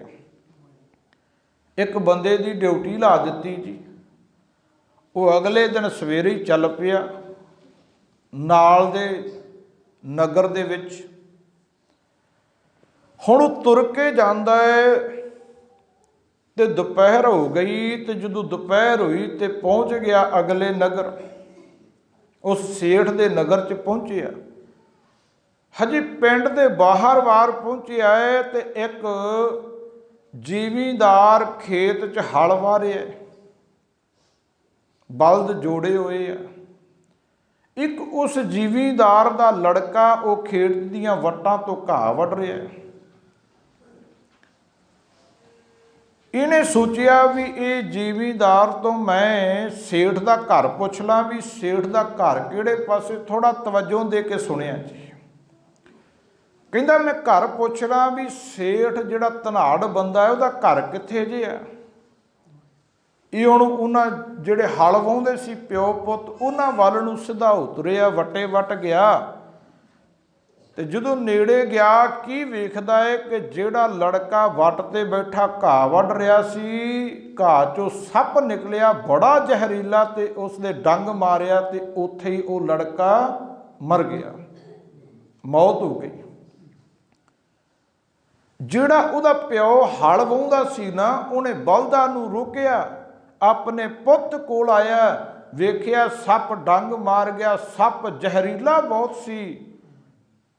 उस सप ने मेरे पुੱਤ नूं पानी तक भी नहीं पीण दिता। उन्हें हुण वेखिया भी शरीर डेड हो गया, मौत हो गई है, इहदा कोई इलाज नहीं, कोई हल नहीं। उस किसान ने अपने लड़के दे शरीर नूं चुकिया वाहण तो पासे करके ते एक थां ते रख दिता। ये हुण खड़ा उस किसान वल वेखदा है। वो जिमीदार फिर बलदां कोल जा गया, हल दा मुन्ना फड़िया ते बलद फिर हिकले हल वाहण लग पिया। हुण ये खड़ा हैरान होया कि इहदा पुੱਤ तां मर गया सप लड़ के, इन्हें गिला ही नहीं करिया, रोया पिटिया ही नहीं, इन्हें उहदा डेड शरीर पासे करके रख दिता ते आप फिर हर वाहण लग गया। हुण ये सोचदा सोचदा सोचदा है कि मैं इनू रास्ता पुछां कि ना पुछां। फिर कहना आए आ ते पुछ लैने आ। कहन लगिया जी मैं सेठ दे घर जाना है ते किधर दी जावां। इनू कंबनी छड़े, इहदा शरीर त्रेलियो त्रेली होया पिया, क्योंकि उस किसान दा लड़का मरदा वेख लिया। उस किसान नूं कोई फर्क ना पिया। ये जिगरा हुंदा है, इनू झूठ ना जे जाणियो, जिहड़ा सचमुच माफ़ करियो, जिहड़ा गुरु नूं प्यार करदा उहदा जिगरा एडा हो जांदा है। महाराज कहंदे ज्यों मंदिर को थामै थम्मन, त्यों गुर का शब्द मन है अस्थम्मन। मानी बंदे दा डोलदा है, मानी बंदे दा डिगदा है। महाराज कहंदे मंदिर कहंदे एक मकान नूं, घर नूं, घर दे थले बीम तकड़ा होवे ते मकान डिगदा नहीं। ज्यों मंदिर को थम है थम्मण, थम लग्या होवे, थले बीम भरिया होवे, ते कहंदे ये मकान बड़ा मजबूत है। ते पातशाह कहंदे उसे तरह गुर का शब्द मन है अस्थम्मण। कहंदे जिस मन दे अंदर गुरु दा शब्द वस जाए, उस बंदे दे मन नूं गुरु दे ज्ञान दा थम लग जांदा है, उस बंदे दा मन नहीं डोलदा। इहनूं झूठ ना जे जाणियो, कलंगियां वाले बापू ने सच करके विखाया। चमकौर दी गढ़ी दे उत्ते पातशाह खड़े, जिस वेले साहिबजादा बाबा अजीत सिंह शहीद हुंदे, 392 तीर बाबा जी दे शरीर ते लगे। ते गुरमुखो जदों ਮੁਰਛਾ ਕੇ ਡਿੱਗਿਆ ਨਾ ਬਾਬਾ ਅਜੀਤ ਸਿੰਘ, ਇਹਨੇ ਫਟ ਖਾ ਕੇ ਦੁਸ਼ਮਣ ਨਾਲ ਆਹੂ ਲੈ ਕੇ, ਤੇ ਉਸ ਵੇਲੇ ਕਲਗੀਆਂ ਵਾਲੇ ਬਾਪੂ ਦੇ ਅੱਖਾਂ 'ਚ ਹੰਝੂ ਨਹੀਂ ਆਏ। ਕਲਗੀਆਂ ਵਾਲੇ ਪਾਤਸ਼ਾਹ ਨੇ 5 ਜਕਾਰੇ ਛੱਡੇ ਸੀ, ਸੱਚ ਕਰਕੇ ਵਿਖਾਇਆ। ਇੱਕ ਤਾਂ ਤੁਰ ਗਿਆ, ਇੱਕ ਕੋਲ ਹੈ, 2 ਦਾ ਪਤਾ ਨਹੀਂ ਅਜੇ ਕਿੱਥੇ ਆ। ਜਦੋਂ ਬਾਬਾ ਜੁਝਾਰ ਸਿੰਘ ਜੰਗ ਦੇ ਮੈਦਾਨ ਵਿੱਚ ਜਾਂਦੇ ਤੇ ਕਲਗੀਆਂ ਵਾਲੇ ਪਾਤਸ਼ਾਹ ਫਿਰ ਚਮਕੌਰ ਦੀ ਗੜੀ ਦੇ ਉੱਪਰ ਮਮਟੀ ਤੇ ਖੜ ਕੇ ਵੇਖਦੇ ਨੇ। ਜਦੋਂ ਬਾਬਾ ਜੁਝਾਰ ਸਿੰਘ ਵੀ ਸ਼ਹੀਦ ਹੋਏ ਤੇ ਕਲਗੀਆਂ ਵਾਲੇ ਪਾਤਸ਼ਾਹ ਨੇ ਫਿਰ ਜਕਾਰੇ ਛੱਡੇ। ਪਰ ਇੱਕ ਗੱਲ ਜ਼ਰੂਰ ਹੈ, ਜਦੋਂ ਕਲਗੀਆਂ ਵਾਲਾ ਬਾਪੂ ਜਕਾਰਾ ਲਾਉਂਦਾ, ਬੋਲੇ ਸੋ ਨਿਹਾਲ ਕਹਿ ਦਿੰਦਾ, ਪਰ ਮਗਰ ਖੜਾ ਖਾਲਸਾ ਸਿੱਖਾਂ ਨੇ ਸਤਿ ਸ਼੍ਰੀ ਅਕਾਲ ਨਹੀਂ ਆਖਿਆ। ਉਹਨਾਂ ਤੋਂ ਆਖਿਆ ਨਹੀਂ ਗਿਆ, ਉਹਨਾਂ ਦਾ ਗਲ ਭਰ ਗਿਆ। ਤਈਓ ਦੁਨੀਆ ਦੇ ਲੋਕ ਕਹਿੰਦੇ ਆ ਕਲਗੀਆਂ ਵਾਲੇ ਪਾਤਸ਼ਾਹ ਨੇ ਸਾਡੇ ਕੋਲੋਂ ਕੁਝ ਨਹੀਂ ਲੁਕੋਇਆ, ਇੱਕ ਚੀਜ਼ ਲੁਕੋ ਕੇ ਲੈ ਗਿਆ ਬਾਪੂ, ਹੋਰ ਨਹੀਂ ਕੁਝ ਲੁਕੋਇਆ, ਇੱਕ ਚੀਜ਼ ਲੁਕੋ ਕੇ ਲੈ ਗਿਆ। ਉਹਨੇ ਸਾਡੇ ਤੋਂ ਪੁੱਤ ਨਹੀਂ ਲੁਕੋਏ ਵਾਰਤੇ, ਸਾਡੇ ਤੋਂ ਮਾਂ ਵਾਰਤੀ, ਪਿਓ ਵਾਰਤਾ। ਆਨੰਦਾਂ ਦੀ ਪੁਰੀ ਨੂੰ ਬੜੇ ਚਾਅ ਨਾਲ ਬਣਾਇਆ ਸੀ, ਉਹ ਵੀ ਵਾਰ ਦਿੱਤੀ। ਉਹਦੇ 4 ਚੁਫੇਰੇ 5 ਕਿਲੇ ਬਣਾਏ, ਉਹ ਵੀ ਵਾਰ ਦਿੱਤੇ। ਪਾਤਸ਼ਾਹ ਨੇ ਕੁਝ ਨਹੀਂ ਰੱਖਿਆ। ਜੇ ਲੁਕੋਇਆ ਤੇ ਗੁਰੂ ਗੋਬਿੰਦ ਸਿੰਘ ਮਹਾਰਾਜ ਆਪਣੀਆਂ ਅੱਖਾਂ ਦੇ ਹੰਝੂ ਲੁਕੋ ਕੇ ਲੈ ਗਏ, ਸਾਨੂੰ ਉਹ ਨਹੀਂ ਵਿਖਾਏ। ਪਾਤਸ਼ਾਹ ਨੇ ਅੱਖਾਂ ਦੇ ਹੰਝੂ ਨਹੀਂ ਵਿਖਾਏ। ਇਸੇ ਤਰ੍ਹਾਂ ਜਿਹੜਾ ਅੱਜ ਵੀ ਕਿਤੇ ਬਾਣੀ ਨਾਲ ਜੁੜ ਜਾਏ ਉਹਦਾ ਮਨ ਮਜ਼ਬੂਤ ਹੋ ਜਾਂਦਾ। ਰਹੋ ਵਿਚਾਰ। ਹੁਣ ਉਸ ਕਿਸਾਨ ਨੇ ਲੜਕੇ ਨੂੰ ਪਾਸੇ ਕਰ ਦਿੱਤਾ, ਹਲ ਲੱਗਿਆ ਵਾਹੁਣ, ਇਹਨੇ ਰਸਤਾ ਪੁੱਛਿਆ ਤੇ ਉਸ ਕਿਸਾਨ ਨੇ ਇਹਨੂੰ ਰਸਤਾ ਦੱਸਿਆ। ਕਹਿਣ ਲੱਗਿਆ ਜੀ ਜਦੋਂ ਤੁਸੀਂ ਪਿੰਡ 'ਚ ਵੜੋਗੇ ਤੇ ਖੱਬੇ ਹੱਥ ਮੁੜ ਜਿਓ, ਫਿਰਨੀ ਜਾਇਓ, ਤੇ ਕਾਲੇ ਰੰਗ ਦਾ ਗੇਟ ਹੋਏਗਾ, ਵੱਡੀ ਸਾਰੀ ਹਵੇਲੀ ਬਣੀ ਹੋਏਗੀ, ਉਸ ਸੇਠ ਦਾ ਘਰ ਹੈ, ਉਸ ਸੇਠ ਦੀ ਹਵੇਲੀ ਹੈ, ਉੱਥੋਂ ਤੁਹਾਨੂੰ ਮਾਇਆ ਮਿਲ ਜਾਣੀ ਹੈ। ਤੇ ਉਸ ਜਦੋਂ ਇਹ ਤੁਰਨ ਲੱਗਿਆ ਨਾ ਰਸਤਾ ਘਰ ਪੁੱਛ ਕੇ, ਤੇ ਕਿਸਾਨ ਕਹਿਣ ਲੱਗਿਆ ਤੂੰ ਇੱਧਰ ਹੀ ਜਾਣਾ, ਤੇ ਇੱਕ ਮੇਰਾ ਵੀ ਘਰ ਉਸੇ ਰਸਤੇ, ਇੱਕ ਕੰਮ ਕਰਦਾ ਜਾਈ। ਕਹਿਣ ਲੱਗਿਆ ਜੀ ਕੀ ਕਰਨਾ ਦੱਸੋ, ਹੁਕਮ। ਉਹ ਕਿਸਾਨ ਕਹਿੰਦਾ ਮੇਰੀ ਨਹੁੰ ਨੇ ਰੋਟੀ ਲੈ ਕੇ ਆਉਣਾ ਖੇਤ, ਸਾਡੀ ਪਿਓ ਪੁੱਤਾਂ ਦੀ ਰੋਟੀ ਲੈ ਕੇ ਖੇਤ ਆਉਣਾ ਮੇਰੀ ਨਹੁੰ ਨੇ, ਤੇ ਸਾਡੇ ਘਰ ਸੁਨੇਹਾ ਦਿੰਦਾ ਜਾਈ। ਉਹਨੇ ਘਰ ਦਾ ਦੱਸ ਦਿੱਤਾ ਵੀ ਇਹੋ ਜਿਹਾ ਗੇਟ ਆ, ਫਲਾਨੀ ਥਾਂ ਤੇ ਘਰ ਹੈ, ਸਾਡੇ ਘਰ ਸੁਨੇਹਾ ਦੇ ਦਈ ਕਿ ਮੇਰੀ ਨਹੁੰ ਖੇਤ 2 ਜਾਣਿਆਂ ਦੀ ਰੋਟੀ ਨਾ ਲੈ ਕੇ ਆਵੇ, ਮੇਰੀ ਇਕੱਲੇ ਦੀ ਲੈ ਕੇ ਆਵੇ। ਦੱਸ ਦੀ ਕਿ ਤੇਰਾ ਪਤੀ ਤਾਂ ਚੜ੍ਹਾਈ ਕਰ ਗਿਆ, ਉਹਦੀ ਤਾਂ ਮੌਤ ਹੋ ਗਈ, ਸੱਪ ਲੜ ਗਿਆ। ਉੱਥੋਂ ਤਾਂ ਇਹ ਤੁਰ ਪਿਆ ਠੀਕ ਕਹਿ ਕੇ ਵੀ ਸੁਨੇਹਾ ਦੇ ਦੂੰ। ਹੁਣ ਰਾਹ 'ਚ ਸੋਚਦਾ ਜਾਂਦਾ ਹੈ ਵੀ ਐਡਾ ਵੱਡਾ ਸੁਨੇਹਾ, ਐਡੀ ਵੱਡੀ ਗੱਲ ਮੈਂ ਘਰੇ ਜਾ ਕੇ ਦੱਸੂੰ ਕਿਵੇਂ। ਹਜੇ ਗਟੀਆਂ ਗਿਣਦਾ ਹੀ ਜਾਂਦਾ, ਸੋਚਦਾ ਹੀ ਤੁਰਿਆ ਜਾਂਦਾ ਹੈ। ਤੇ ਅੱਗੇ ਜਦੋਂ ਜਮਾਂ ਪਿੰਡ ਦੇ ਕੋਲ ਗਿਆ ਤੇ ਇੱਕ ਲੜਕੀ ਉਹਦੇ ਸਿਰ ਦੇ ਉੱਤੇ ਇੱਕ ਛਾਬਾ ਰੱਖਿਆ ਹੋਇਆ। ਪੁਰਾਣੇ ਸਮੇਂ 'ਚ ਭੈਣਾਂ ਖੇਤ ਰੋਟੀ ਲੈ ਕੇ ਜਾਇਆ ਕਰਦੀਆਂ ਸੀ ਨਾ ਛਾਬੇ 'ਚ ਪਾ ਕੇ। ਅੱਜ ਤਾਂ ਮਾਫ ਕਰਿਓ ਜੀ, ਅੱਜ ਤਾਂ ਭੈਣ ਕੋਈ ਖੇਤ ਕਿਤੇ ਹੀ ਗੇੜਾ ਮਾਰਦੀ ਹੋਣੀ। ਪੁਰਾਣੇ ਸਮੇਂ 'ਚ ਭੈਣਾਂ ਨੇ ਖੇਤ ਕੰਮ ਕਰਦੇ ਬੰਦਿਆਂ ਵਾਸਤੇ ਰੋਟੀ ਲੈ ਕੇ ਜਾਣੀ। ਉਹ ਹੁਣ ਬੀਬੀ ਦੇ ਸਿਰ 'ਤੇ ਛਾਬਾ ਰੱਖਿਆ ਹੈ ਤੇ ਉਹਦੇ 'ਚ ਰੋਟੀਆਂ, ਤੇ ਇਹਨੇ ਵੇਖਿਆ ਵੀ ਇਹ ਰੋਟੀ ਵਾਲੀ ਬੀਬੀ ਜਾ ਰਹੀ ਆ, ਹੋ ਸਕਦਾ ਉਸੇ ਬਜ਼ੁਰਗ ਦੀ, ਉਸੇ ਕਿਸਾਨ ਦੀ ਨਹੁੰ ਹੋਵੇ। ਇਹਨੇ ਉਹਨੂੰ ਰੋਕ ਲਿਆ, ਕਹਿਣ ਲੱਗਿਆ ਭੈਣੇ ਕਿੱਥੇ ਚੱਲੀ। ਉਹ ਕਹਿਣ ਲੱਗੀ ਖੇਤ ਰੋਟੀ ਲੈ ਕੇ ਚੱਲੀ ਆ, ਮੇਰਾ ਸਹੁਰਾ ਤੇ ਮੇਰਾ ਪਤੀ ਹਲ ਵਾਹੁੰਦੇ ਨੇ, ਸਵੇਰ ਦੇ ਗਏ ਆ, ਦੁਪਹਿਰ ਹੋ ਗਈ, ਤੇ ਉਹਨਾਂ ਦਾ ਮੈਂ ਪ੍ਰਸ਼ਾਦਾ ਲੈ ਕੇ ਚੱਲੀ, ਰੋਟੀ ਲੈ ਕੇ ਚੱਲੀ ਆ ਖੇਤ। ਹੁਣ ਇੱਕਦਮ ਖੜ ਕੇ ਸੋਚਣ ਲੱਗਿਆ ਵੀ ਇਹਨੂੰ ਮੈਂ ਸੁਨੇਹਾ ਕਿਵੇਂ ਦੇਵਾਂ, ਇੱਥੇ ਰਸਤੇ 'ਚ ਇਕੱਲੀ ਹੈ। ਜਦੋਂ ਮੈਂ ਦੱਸ ਦਿੱਤਾ ਕਿ ਤੇਰਾ ਪਤੀ ਤਾਂ ਮਰ ਗਿਆ, ਉਹਦੇ ਤਾਂ ਸੱਪ ਲੜ ਗਿਆ, ਮੌਤ ਹੋ ਗਈ, ਤੇ ਇਸ ਬੀਬੀ ਦੇ ਕੋਲੋਂ ਇਹ ਗੱਲ, ਇਹ ਦੁੱਖ ਝੱਲਿਆ ਨਹੀਂ ਜਾਣਾ, ਕਿਤੇ ਮੁਰਛਾ ਕੇ ਇੱਥੇ ਹੀ ਨਾ ਡਿੱਗ ਪਵੇ। ਸੋਚਦਾ ਦੱਸੇ ਕੁਝ ਨਾ। ਉਹ ਕਹਿਣ ਲੱਗੀ ਜੀ ਕੋਈ ਕੰਮ ਸੀ? ਕਹਿਣ ਲੱਗਿਆ ਸੁਨੇਹਾ ਦੇਣਾ ਸੀ।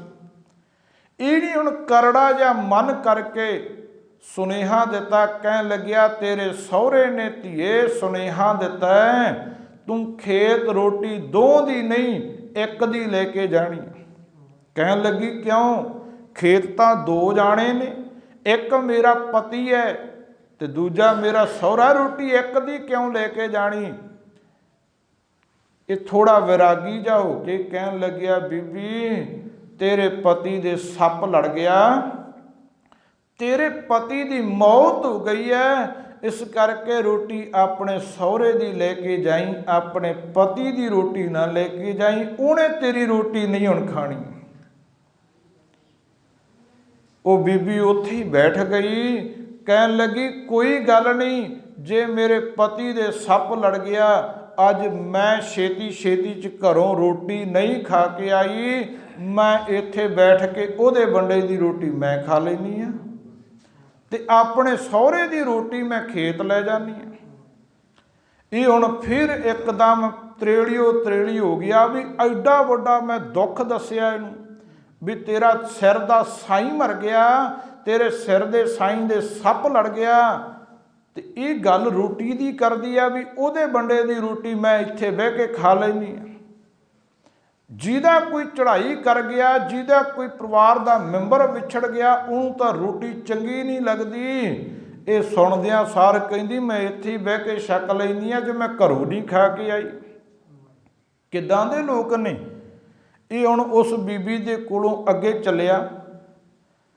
ਇਹਨੇ ਫਿਰ ਪੁੱਛਿਆ ਸੇਠ ਦਾ ਘਰ, ਜਿੱਥੇ ਦੱਸਿਆ ਸੇਠ ਦੇ ਘਰ ਪਹੁੰਚ ਗਿਆ।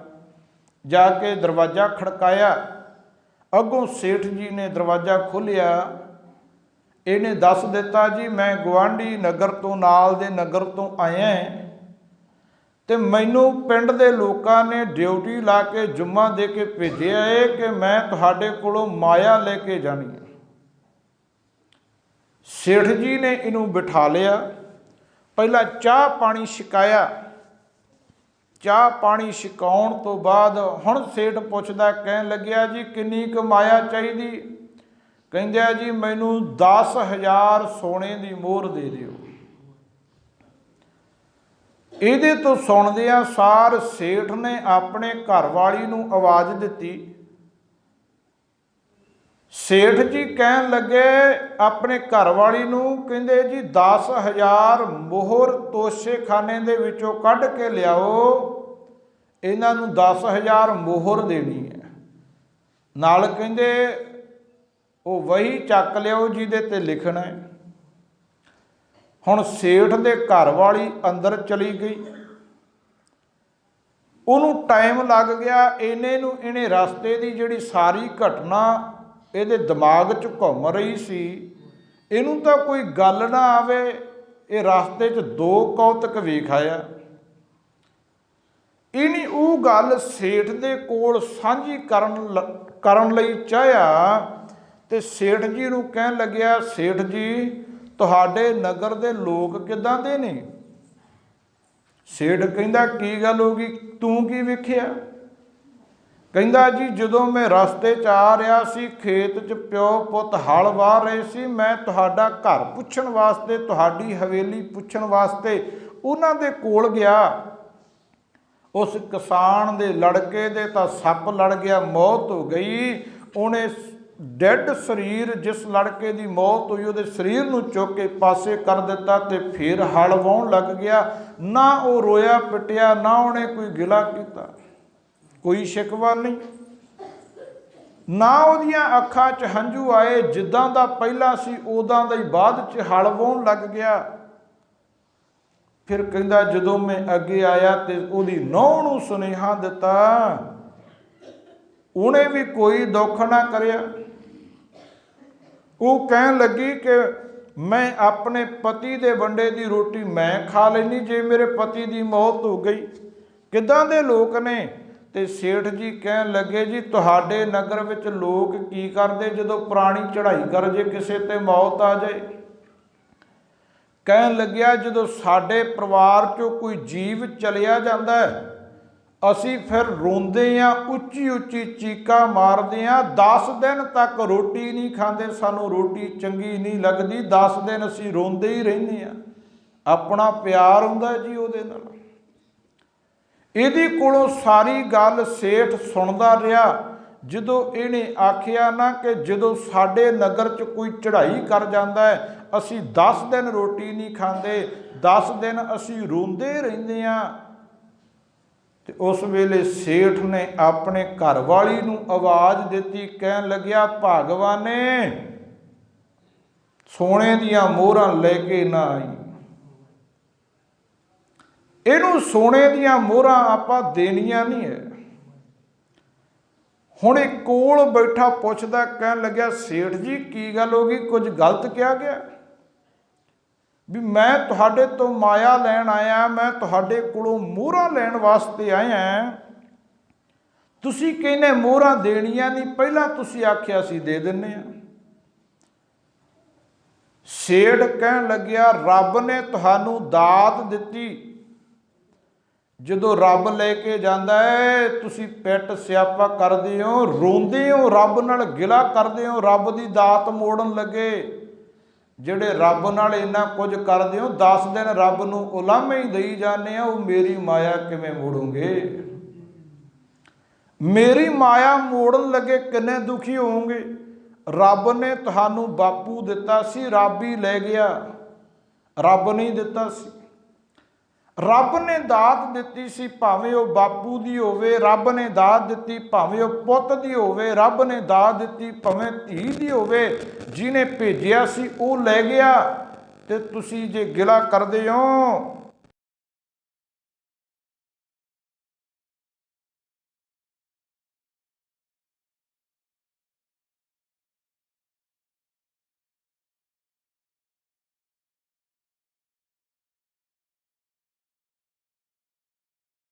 ਇਸ ਕਰਕੇ ਜਿਹੜੇ ਗੁਰਮੁਖ ਹੁੰਦੇ ਨੇ, ਗੁਰਮੁਖ ਉਹ ਰੱਬ ਨੂੰ ਉਲਾਮਾ ਨਹੀਂ ਦਿੰਦੇ। ਉਹ ਰੱਬ ਜੋ ਕਰਦਾ ਹੈ ਉਹ ਠੀਕ ਕਰਦਾ ਹੈ। ਸਾਨੂੰ ਗਲਤ ਲੱਗ ਜਾਂਦਾ ਹੈ, ਮਾਫ ਕਰਿਓ ਜੇ। ਜਿਹੜਾ ਪੁਰਾਣੀ ਚੜ੍ਹਾਈ ਕਰਦਾ ਸਾਡਾ ਉਹਦੇ ਨਾਲ ਸੁਨੇਹ ਹੁੰਦਾ ਹੈ, ਸਾਨੂੰ ਰੋਣ ਆਉਂਦਾ ਹੈ, ਰੋਣਾ ਪੈਂਦਾ ਜਦੋਂ ਆਵੇ। ਜੇ ਅਸੀਂ ਨਾ ਰੋਈਏ ਤੇ ਇਹ ਜਿਹੜਾ ਰੋਣਾ ਬੰਦ ਕਰਨਾ ਇਹ ਬਿਮਾਰੀ ਬਣ ਜਾਂਦਾ ਹੈ। ਇਹ ਸਾਡਾ ਸਰੀਰ ਰੋਗੀ ਹੋ ਜਾਂਦਾ ਜੇ ਨਾ ਰੋਈਏ ਤਾਂ। ਇਸ ਦੁਨੀਆ ਤੇ ਵੱਡੇ ਵੱਡੇ ਰਾਜੇ ਲੋਕ ਆਏ, ਵੱਡੇ ਵੱਡੇ ਵੈਦ ਲੋਕ ਆਏ, ਅਵਤਾਰ ਲੋਕ ਆਏ। ਇੱਕ ਗੁਰੂ ਸਾਹਿਬਾਂ ਨੂੰ ਛੱਡ ਕੇ ਤੇ ਅਵਤਾਰ ਲੋਕਾਂ ਨੂੰ ਵੀ ਰੋਣਾ ਪਿਆ। ਰੋਵੈ ਰਾਮ, ਜਿਹਨੂੰ ਲੋਕ ਰਾਮ ਕਰਕੇ ਪੂਜਦੇ ਸੀ, ਜਿਹਨੂੰ ਅਵਤਾਰ ਕਰਕੇ ਮੰਨਦੇ ਸੀ। ਮਹਾਰਾਜ ਕਹਿੰਦੇ ਰੋਵੈ ਰਾਮ ਨਿਕਾਲਾ ਭਇਆ, ਸੀਤਾ ਲਖਮਣ ਵਿਛੜ ਗਿਆ। ਰੋਵੈ ਦਹਿਸਰ ਲੰਕ ਗਵਾਏ। ਕਹਿੰਦੇ ਰਾਵਣ ਵਰਗੇ ਜਿਹੜੇ ਬਹੁਤ ਧਨਾੜ ਲੋਕ ਸੀ, ਜਿਨ੍ਹਾਂ ਦੇ ਕੋਲੇ ਬੜੀ ਮਾਇਆ ਸੀ, ਸ਼ਾਹ ਲੋਕ ਸੀ, ਸੋਨੇ ਦੀ ਲੰਕਾ ਵਾਲੇ, ਉਹਨਾਂ ਨੂੰ ਵੀ ਇਸ ਦੁਨੀਆ ਤੇ ਆ ਕੇ ਰੋਣਾ ਪਿਆ। ਕਹਿੰਦੇ ਅਜੈ ਸੋ ਰੋਵੈ ਭੀਖਿਆ ਖਾਏ। ਜਿਹੜੇ ਬੜੇ ਦਾਨੀ ਰਾਜੇ ਸੀ, ਅਜਾ ਰਾਜਨ ਬੜਾ ਦਾਨੀ ਹੋਇਆ, ਉਸ ਰਾਜੇ ਨੇ ਕਿਸੇ ਨੂੰ ਕਹਿੰਦੇ ਗਲਤ ਦਾਨ ਦੇ ਦਿੱਤਾ, ਲਿੱਧ ਦੇ ਦਿੱਤੀ ਕਿਸੇ ਸਾਧੂ ਨੂੰ, ਤੇ ਉਹ ਲਿੱਧ ਵੱਧਦੀ ਗਈ। ਦਿੱਤਾ ਹੋਇਆ ਦਾਨ ਸਾਡਾ ਜ਼ਰੂਰ ਵੱਧਦਾ ਹੈ। ਕਹਿੰਦੇ ਫਿਰ ਉਹ ਰਾਜੇ ਨੂੰ ਉਹ ਲਿੱਧ ਖਾਣੀ ਪਈ ਤੇ ਉਹ ਅਜੇ ਰਾਜਾ ਵੀ ਰੋਇਆ। ਮਹਾਰਾਜ ਨੇ ਬਾਣੀ 'ਚ ਲਿਖ ਦਿੱਤਾ, ਮਹਾਰਾਜ ਕਹਿੰਦੇ ਅਜੈ ਸੋ ਰੋਵੈ ਭੀਖਿਆ ਖਾਏ, ਐਸੀ ਦਰਗਹਿ ਮਿਲੈ ਸਜਾਏ। ਜਿਹੜਾ ਵੀ ਦੁਨੀਆ ਤੇ ਆਇਆ ਹੈ, ਗੁਰੂ ਨਾਨਕ ਪਾਤਸ਼ਾਹ ਮਹਾਰਾਜ ਕਹਿੰਦੇ ਬਾਲੀ ਰੋਵੈ ਨਾਹੇ ਪਤਾਰ, ਨਾਨਕ ਦੁਖੀਆ ਸਭ ਸੰਸਾਰ। ਸੰਸਾਰ ਦੇ ਅੰਦਰ ਸੁਖੀ ਕੌਣ ਹੈ? ਆ ਜਿਹੜਾ ਦੁੱਖ ਅੱਜ ਸਾਨੂੰ ਆਇਆ, ਪਰਿਵਾਰ ਨੂੰ ਆਇਆ, ਬਾਪੂ ਵਿਛੜ ਗਿਆ। ਬਾਪੂ ਘਰ ਦਾ ਜਿੰਦਰਾ ਹੁੰਦਾ ਹੈ, ਬਾਪੂ ਦੇ ਹੁੰਦਿਆਂ ਸਾਨੂੰ ਫਿਕਰ ਕੋਈ ਨਹੀਂ ਹੁੰਦਾ। ਹਰ ਕੰਮ ਕਰਨ ਲੱਗੇ ਆਖੀਦਾ ਸਾਡੇ ਘਰੇ ਸਿਆਣਾ ਬਜ਼ੁਰਗ ਹੈ, ਉਹਦੇ ਤੋਂ ਰਾਏ ਲੈ ਲਈਏ। ਅੱਜ ਰਾਏ ਦੇਣ ਵਾਲਾ ਸਾਡੇ ਕੋਲੋਂ ਤੁਰ ਗਿਆ। ਦੁੱਖ ਤਾਂ ਲੱਗਦਾ ਹੈ, ਪਰ ਜਾਣਾ ਸਾਰਿਆਂ ਨੂੰ ਪੈਂਦਾ ਹੈ। ਇਹ ਦੁੱਖ ਹਰ ਇੱਕ ਘਰੇ ਆਉਂਦਾ ਹੈ। ਐਸਾ ਕੋਈ ਘਰ ਨਹੀਂ ਦੁਨੀਆ ਦੇ ਅੰਦਰ ਜਿਸ ਘਰ ਦੇ ਅੰਦਰੋਂ ਕਿਤੇ ਵੀ ਅਰਥੀ ਨਾ ਉੱਠੀ ਹੋਵੇ। ਕਿਸੇ ਦੇ ਪੁੱਤ ਦੀ ਅਰਥੀ, ਕਿਸੇ ਦੇ ਪਿਓ ਦੀ ਅਰਥੀ, ਜੇ ਨਹੀਂ ਤਾਂ ਦਾਦੇ ਪੜਦਾਦਿਆਂ ਦੀ ਅਰਥੀ ਤਾਂ ਜ਼ਰੂਰ ਉੱਠੀ ਹੈ, ਜਿਨ੍ਹਾਂ ਨੂੰ ਅੱਜ ਅਸੀਂ ਚੇਤੇ ਵੀ ਨਹੀਂ ਕਰਦੇ। ਕਿੰਨੇ ਸਾਡੇ ਪਿਓ ਦੇ ਦਾਦੇ, ਸਾਡੇ ਦਾਦੇ ਦੇ ਪੜਦਾਦੇ ਸਾਨੂੰ ਨਹੀਂ ਚੇਤਾ ਹੋਏਗਾ। ਕਿੰਨੀਆਂ ਅਰਥੀਆਂ ਸਾਡੇ ਘਰ ਵਿੱਚੋਂ ਪਹਿਲਾਂ ਤੁਰ ਗਈਆਂ।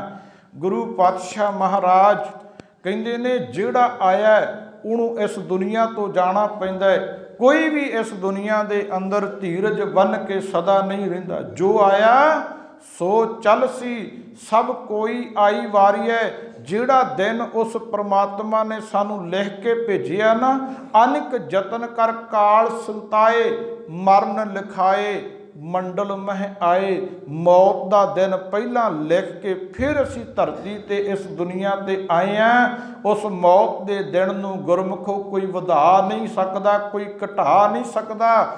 ਮਹਾਰਾਜ ਕਹਿੰਦੇ ngਣ ਘਾਲੇ ਸਭ ਦਿਵਸ ਸਾਸ, ਨਹਿ ਬੜਨ ਘਟਨ ਤਿਲ ਸਾਰ।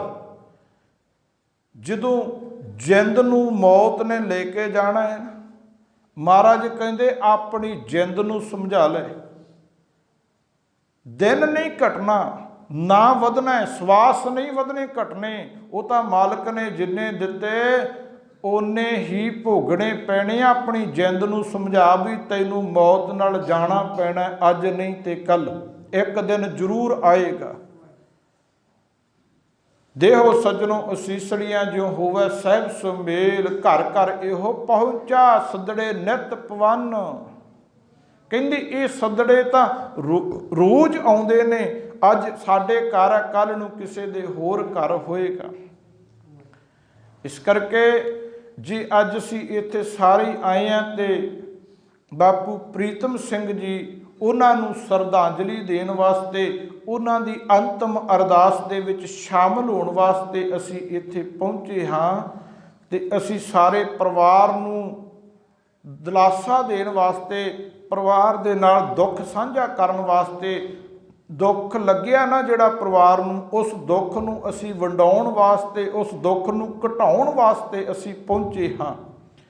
ਸੋ ਜਿਤਨਾ ਸਮਾਂ ਪਰਿਵਾਰ ਨੇ ਦਿੱਤਾ ਸੀ, ਸਮੇਂ ਦੀ ਸਮਾਪਤੀ ਹੈ।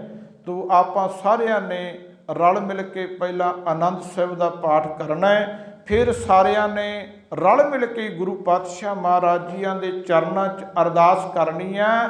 ਮਹਾਰਾਜ ਜੀ ਸਾਡੇ ਕੋਲੋਂ ਜਿਹੜਾ ਸਰੀਰ ਵਿਛੜ ਗਿਆ, ਪ੍ਰੀਤਮ ਸਿੰਘ ਜੀ, ਉਹਨਾਂ ਦੀ ਆਤਮਾ ਨੂੰ ਮਹਾਰਾਜ ਆਪਣੇ ਚਰਨਾਂ 'ਚ ਨਿਵਾਸ ਬਖਸ਼ਿਓ ਜੇ। ਪਿੱਛੇ ਪਰਿਵਾਰ ਨੂੰ ਭਾਣਾ ਮੰਨਣ ਦਾ ਬਲ ਬਖਸ਼ਿਓ। ਇਹ ਆਪਾਂ ਸਾਰਿਆਂ ਨੇ ਅਰਦਾਸ ਕਰਨੀ ਆ।